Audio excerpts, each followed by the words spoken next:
May 5th, 1988. In the middle of the night, an explosion at the Shell plant in Diamond, Louisiana killed 7 Shell workers, destroyed homes in the community, and allowed for well over 150 million pounds of pollution and waste into the air. Let's take a closer look in this episode of NASP's Today in History.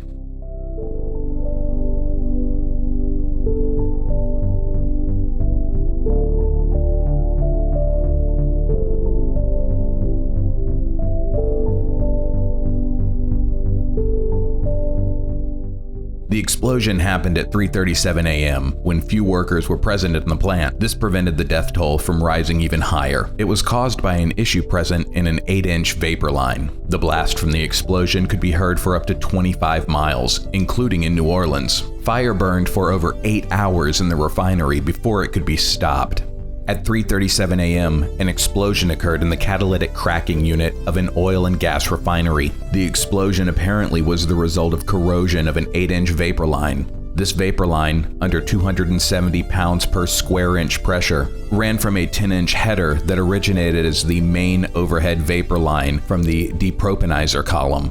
The apparent instantaneous line failure released approximately 17,000 pounds of hydrocarbon vapor for approximately 30 seconds. A possible ignition source could have been the unit's superheater furnace. The damage pattern indicated that the explosion was probably an aerial explosion, with an epicenter located in the area between the depropanizer and the CCU control room.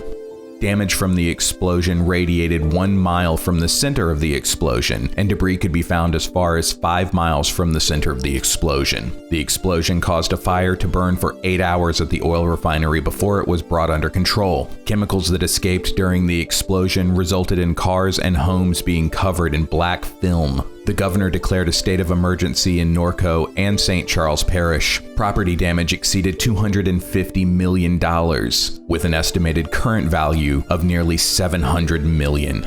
7 Shell workers were killed during the explosion, and 48 residents and Shell workers were injured in the explosion. The explosion released 159 million pounds of toxic chemicals into the air, which led to widespread damage and the evacuating of 4,500 people. Thanks for watching. If you found this video interesting, be sure to hit the like and subscribe buttons and leave a comment below letting us know your thoughts on this explosion. And be sure to stay tuned for the next NASP's Today in History.